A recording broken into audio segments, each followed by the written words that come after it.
Far away in space, in the Orion Quadrant, many alien races lived together in what they called the Galactic Coalition. This group kept peace in a special way. When two races couldn't solve problems by talking, they would each pick their best fighter. These champions would battle in the arena of judgment, an ancient fighting place respected by all. For over 50 years, one fighter stood above all others. Vexilor of the Xalthurian people.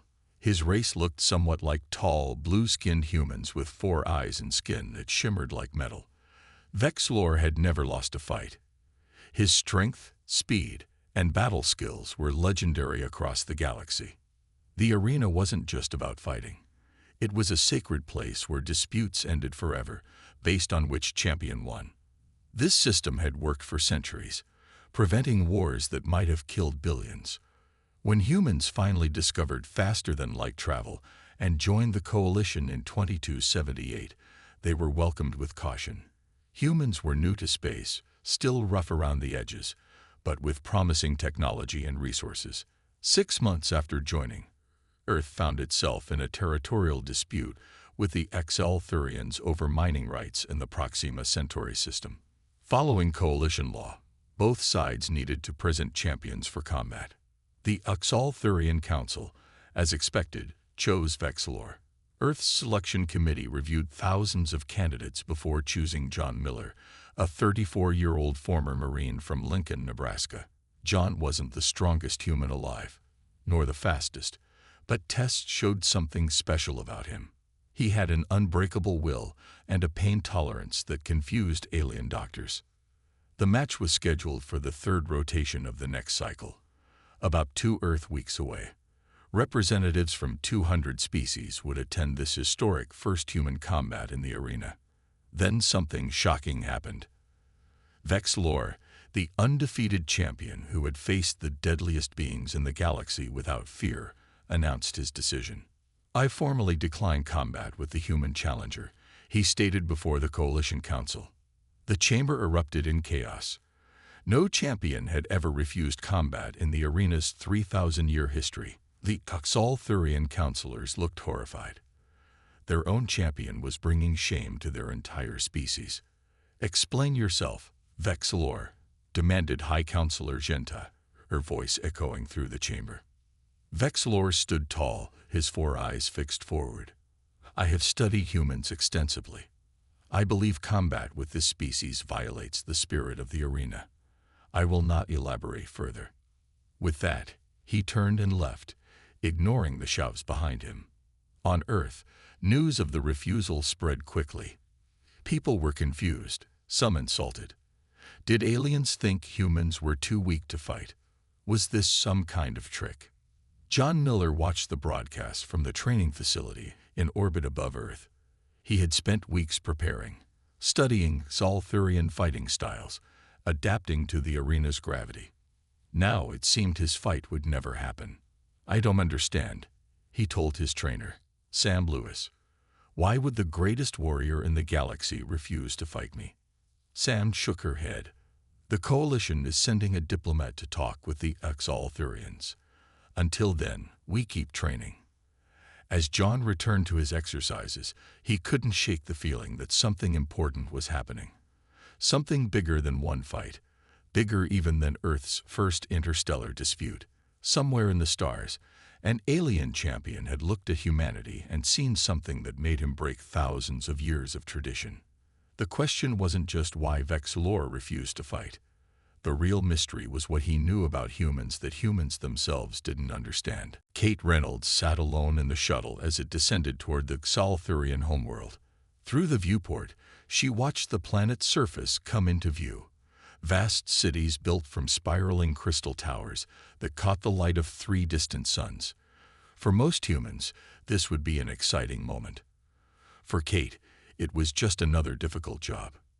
As Earth's ambassador to the Galactic Coalition, Kate had handled tough situations before, but this was different. The Xalthurians were proud warriors, and Vexilor's refusal to fight had embarrassed them deeply. Some Earth officials wanted to push for the fight to happen, seeing it as a matter of human honor. Others were happy to avoid conflict with the fearsome alien champion. Kate's orders were simple. Find out why Vexilor refused to fight and fix the diplomatic mess without starting a war. When the shuttle landed, a group of tall, blue-skinned aliens met her. Their leader, Sub-Minister Krull, had skin that sparkled like metal in the sunlight. "Ambassador Reynolds," he said, his voice deep and formal.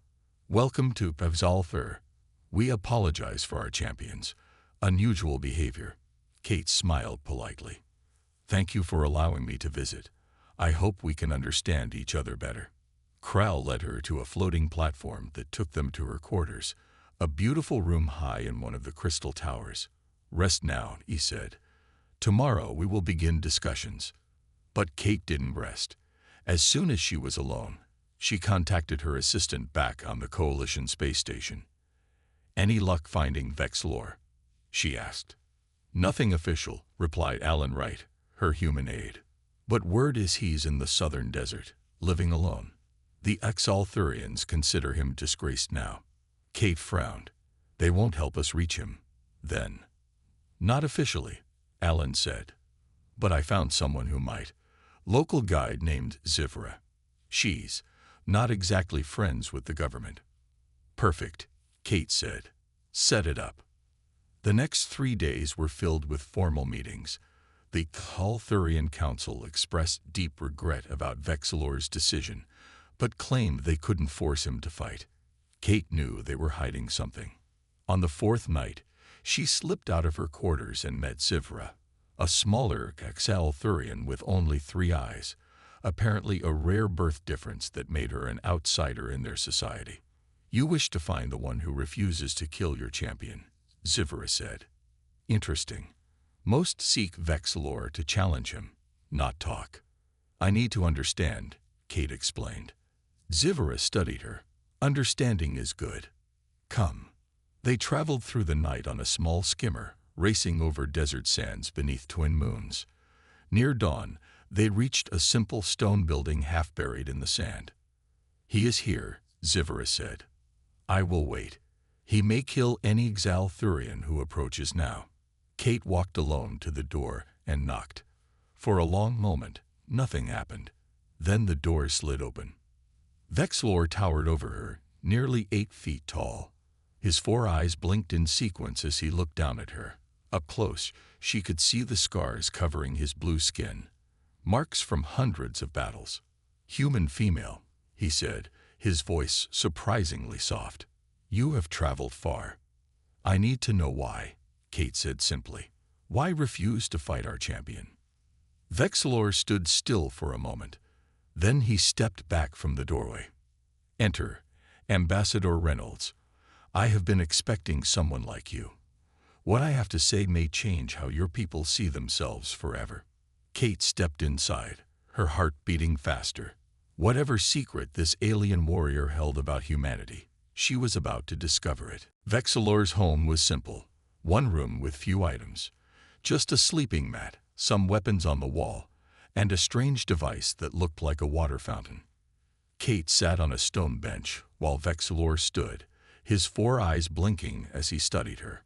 "You humans are new to space," he began, "but your kind is already famous among those who watch battles." Kate was surprised. "Famous? But we've never fought in the arena before." "Not in the arena, no."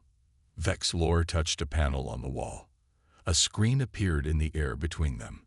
"But we study all intelligent species. We have watched your Earth wars, your sports, your survival stories." The screen showed images from human history: soldiers in trenches, mountain climbers in storms, astronauts fixing a space station. "When I heard I would fight a human, I did more research," Vexilor continued. "What I found changed everything I thought about combat." He touched the screen again. Now it showed a soldier jumping on a grenade to save others. Then a mother lifting a car to pull out her child. A firefighter running into burning buildings. "No species in the galaxy acts like yours," Vexilor said quietly. "You choose pain when you could avoid it. You risk death for others. You keep fighting when logic says to stop." Kate wasn't sure what to say. "These are just examples of brave people." "No," Vexilor interrupted. Your kind does not understand what you are. He stepped closer. Let me show you something. He pressed a spot on his blue arm. A small panel opened in his skin, revealing something like a computer chip. All Xalthurians have a pain controller. When pain becomes too great, it shuts off. All advanced species have similar systems. Kate was shocked. Humans don't have that. Exactly. And more. Vexlor touched the screen again. Now it showed brain scans. Human brains release chemicals when damaged or stressed. These sometimes make you stronger during pain, not weaker. He switched off the screen and looked directly at Kate. In the arena, we fight with rules. Honor. When one fighter knows they will lose, they surrender. This is logical. But humans, he continued, humans change when near defeat. You become more dangerous. You ignore damage to your bodies. You try new, strange tactics. You keep fighting when already defeated. Kate thought about John Miller, Earth's champion. During testing, he had continued a strength exercise with a broken arm, not even noticing the injury until afterward. Are you saying you refused to fight because you were afraid? She asked. Vexlor made a sound like a harsh laugh. Not afraid of losing.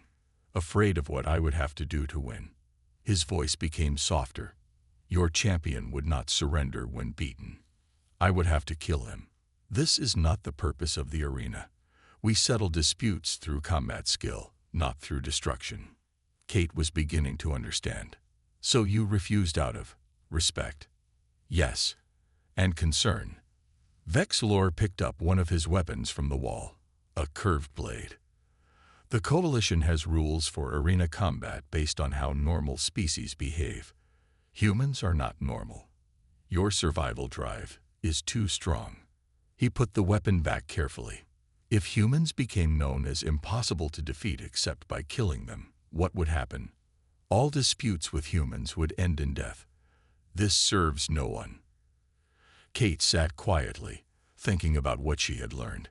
Humans weren't feared because they were strong. Many species were stronger. They were feared because they didn't know when to stop. What should I tell my people? She finally asked. Tell them the truth, Vexlor said. Humans are not ready for the arena. But perhaps the arena is not ready for humans either.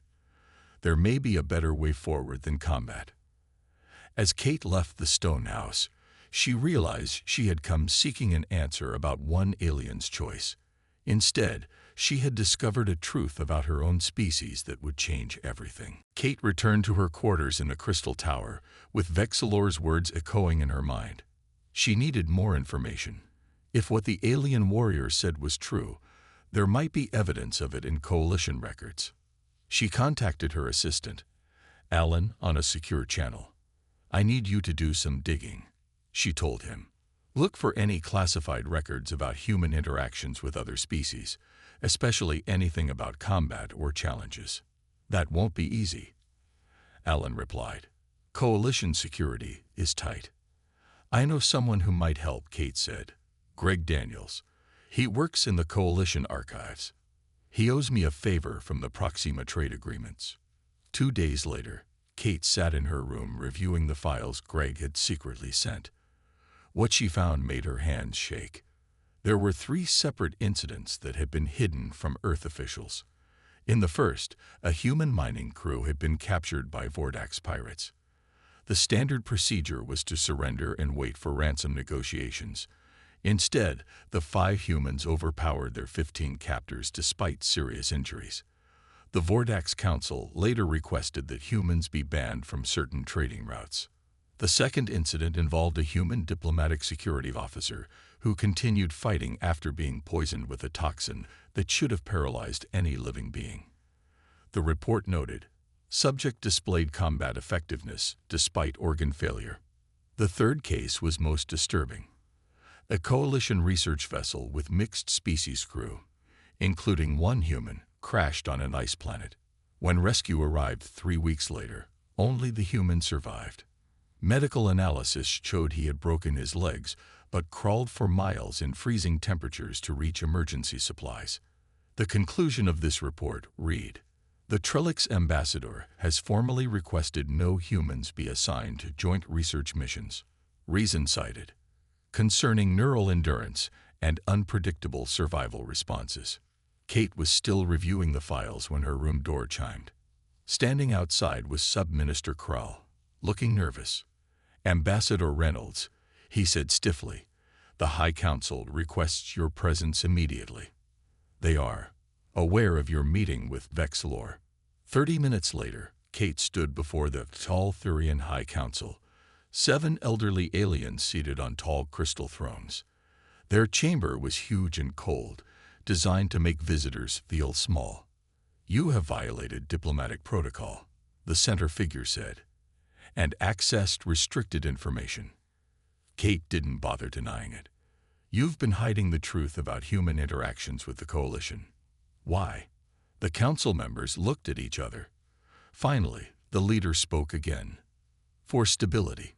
New species must integrate slowly. If every race feared humans from the beginning, your people would be isolated, not welcomed." "So you classified the incidents," Kate said. "Yes, and we are not alone." The Coalition High Command agreed. "Humans are problematic in certain situations. Your pain responses and survival instincts are outside normal parameters." Kate thought carefully before speaking again. "Vexlor refused to fight our champion because he believed it would end in unnecessary death." "Vexlor is correct," another council member said. "Arena combat has rules. When defeat is certain, surrender is expected. Humans do not surrender when logic dictates they should." Kate remembered a phrase from her history studies: "No retreat, no surrender." Many human cultures celebrated this idea, but to aliens it might seem like madness. "What happens now?" Kate asked. "That depends on you," the council leader said. "Will you demand the combat proceed? It is your right under coalition law." Kate thought about John Miller, still training on the orbital station, about the hidden reports of humans fighting beyond reasonable limits, about what might happen if humans became known as the species that had to be killed to be defeated. "No," she said finally, "but I have another proposal." As she left the council chamber, Kate knew the next step would be difficult. She had to convince both humans and aliens to see combat, and each other, in a new way. Kate sat with John Miller in the small meeting room aboard the Earth transport ship. Outside the viewport, the crystal spires of the Thurian capital glittered in the sunlight. John looked uncomfortable in his formal uniform, his large hands folded on the table. "Let me get this straight," he said after Kate explained everything. "They're afraid to fight us because we don't know when to quit." "It's more complicated than that," Kate replied.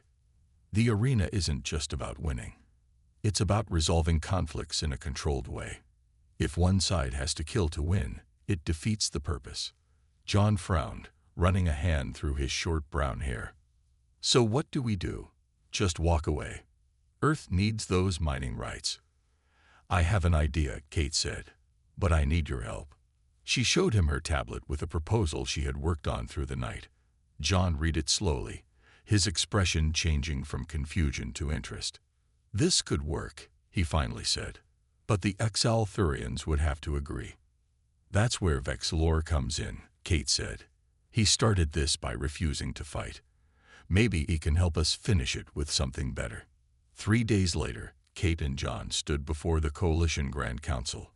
Representatives from 200 species filled the massive chamber.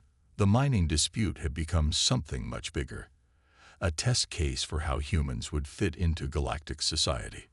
"Distinguished representatives," Kate began, "Earth withdraws its demand for traditional arena combat. Instead, we propose a new type of challenge." Murmurs spread through the chamber. This was unexpected. "The arena's purpose is to resolve disputes and showcase the best qualities of each species," Kate continued. "We suggest a demonstration of cooperation rather than combat. Our champion, John Miller, will work alongside representatives from other species, including Vexlor of the Thurians, to overcome challenges that no single species could manage alone." The room erupted in discussion. The Exalthurian delegates looked shocked. Many other species seemed confused or intrigued. The coalition Grand Minister, a tall being with silvery skin, raised his hand for quiet. "This is highly irregular, Ambassador Reynolds. The arena has traditions that go back thousands of years. All traditions began somewhere," came a deep voice from the back of the chamber. Vexlor walked down the central aisle, his blue skin catching the light. He had not been expected to attend. "I support the human proposal," Vexlor said, standing beside Kate and John. "The arena must evolve or become meaningless. Combat between species with different biological imperatives cannot be fair or honorable." "What exactly are you proposing?" asked the Grand Minister. John stepped forward. "A series of challenges, survival situations, engineering problems, crisis simulations, teams working together, not against each other." "And how would this resolve your mining dispute?" asked a representative from the Vordax sector. "The team that shows the best results gets the mining rights," Kate explained. "But more importantly, we all learn which species excel at which tasks. Future disputes could be settled based on this knowledge without combat." Debate continued for hours. Many traditionalists opposed any change to the arena system, but others, especially younger representatives, supported the idea. Finally, the Grand Minister called for a vote. The result was narrow but clear. Kate's proposal would proceed. As the council chamber emptied, Vexlor approached John. The human stood a foot shorter than the alien warrior, but they regarded each other with equal respect. "You understand what we're trying to do?" John asked. "Yes," Vexlor replied. "We will show that different species working together are stronger than any champion fighting alone. And maybe prove humans aren't just stubborn fighters who don't know when to quit," John added with a smile. Vexlor's 4 eyes blinked in sequence. "That too, though that quality might be useful in the challenges ahead." As they left the chamber, Kate felt hopeful. The next week would determine not just who got mining rights in one star system, but perhaps the future of how species resolved their differences throughout the galaxy. The arena of judgment had never looked like this before. For thousands of years, it had been a place of combat, its sands soaked with the blood of countless champions. Today, it was transformed. Engineering stations, survival equipment, and problem-solving challenges filled the vast space. In the center stood 7 platforms, each with different tasks. Crowds packed the viewing areas. This new type of challenge had captured the imagination of the coalition. Would it work? Could different species truly cooperate instead of fight? John Miller entered the arena alongside representatives from 6 other species: Vexlor for the Exalthurians, Zikra the swift-moving Calarian, Hoop of the gas-dwelling Menbari, Tlux from the hive-mind Quantix, Vela of the silicon-based Draxians, and Urf, a small but brilliant Xeno-engineer. "Begin Challenge 1," announced the Grand Minister's voice. The first test was survival-based. Each team member was placed in an environment hostile to their biology, but safe for another team member. They had to guide each other through their expertise areas. John found himself in a chamber filled with radiation that would kill most species. For humans, it was uncomfortable but manageable for short periods. Through a communication device, he guided Vela through a high-gravity zone that her silicon body could handle easily. "Turn left at the red crystal," John said, fighting nausea from the radiation. "You'll see a control panel." "I see it," Vela responded. "Are you well, human John? Your voice sounds strained." "I'm fine," John said, though his skin was beginning to burn. "Just focus on the panel." Working together, the team completed the first challenge faster than anyone expected. The crowd cheered as they moved to the second platform. The next 4 challenges tested different skills: engineering problems, language decoding, rapid adaptation to changing conditions, and resource management. In each one, different team members took the lead based on their species' strengths. John showed his value in unexpected ways. During the engineering challenge, he worked without breaks, ignoring cuts on his hands. In the adaptation test, he volunteered for the most physically demanding roles. But it was during the sixth challenge that everything changed. This challenge involved crossing an unstable energy field. Team members had to move in perfect coordination, or the field would collapse. Halfway through, a power surge caused the safety systems to fail.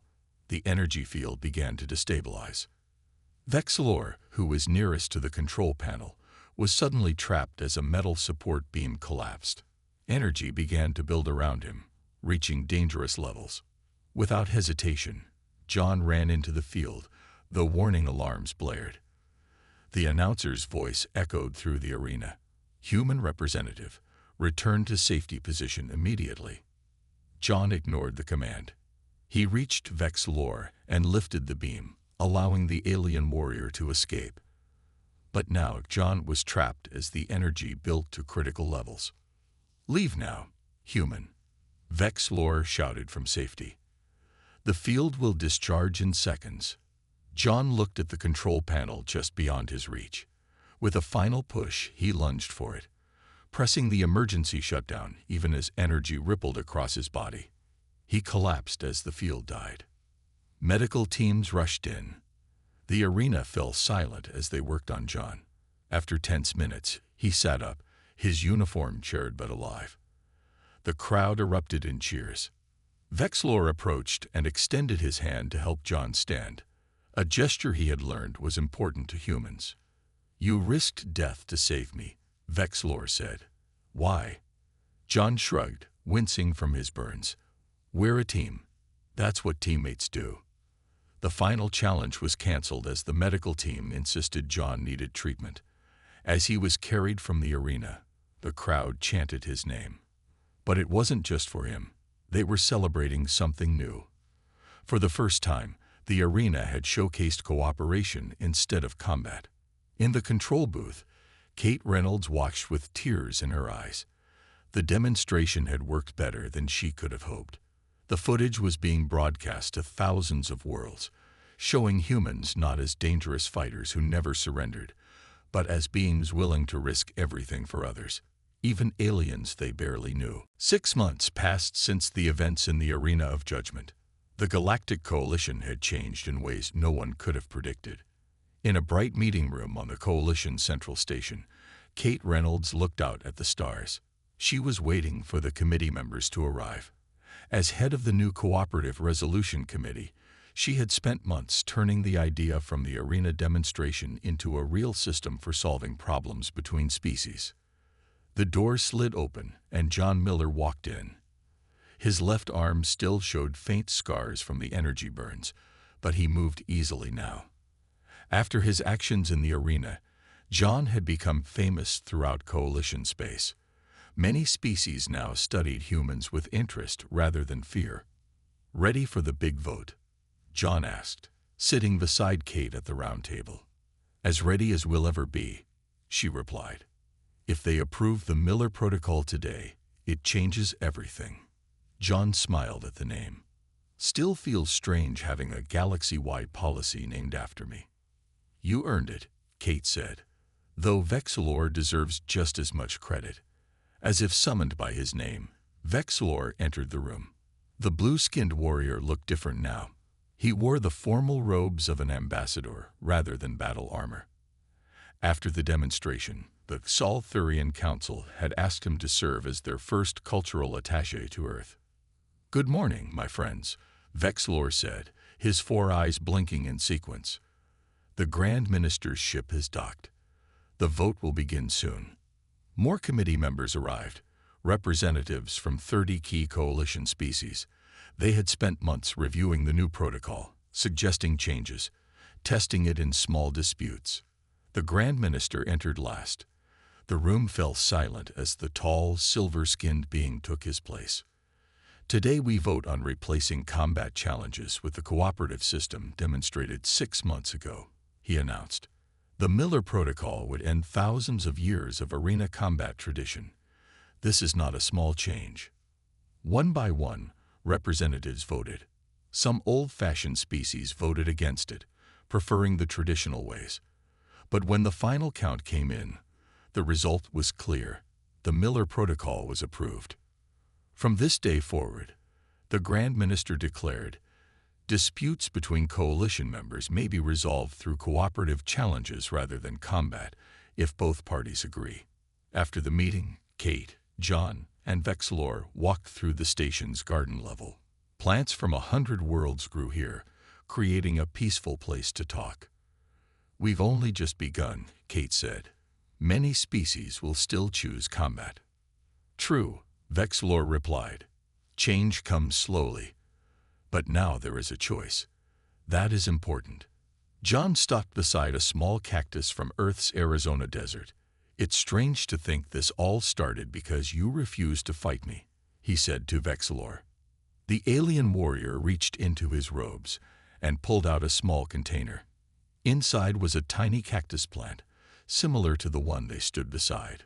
On my world, we keep reminders of important life moments, Vexilor explained. This plant is like humans in many ways. Sharp defenses on the outside, but inside it stores what it needs to survive in harsh conditions. It does not just live despite hardship. It has evolved to thrive because of hardship. John carefully took the container. Thank you. I'll keep it in my quarters. The galaxy still has much to learn from humans, Vexilor continued. Your strange ways scared us at first. Now we see they can help us all. As they left the garden, reports came in from across coalition space. 3 disputes had already been filed under the new protocol, choosing cooperation over combat. The mining rights that started everything had been shared between Earth and Zalthur, with both sides working together. The ultimate warrior knew when not to fight, Kate said softly. Sometimes that's the greatest strength of all. John nodded. And sometimes the greatest victory comes from working together rather than fighting alone. Vexilor's 4 eyes blinked in agreement as they looked out at the stars, where thousands of worlds were learning a new way forward, one that had begun with a simple refusal and ended with a new understanding of what it meant to be truly strong.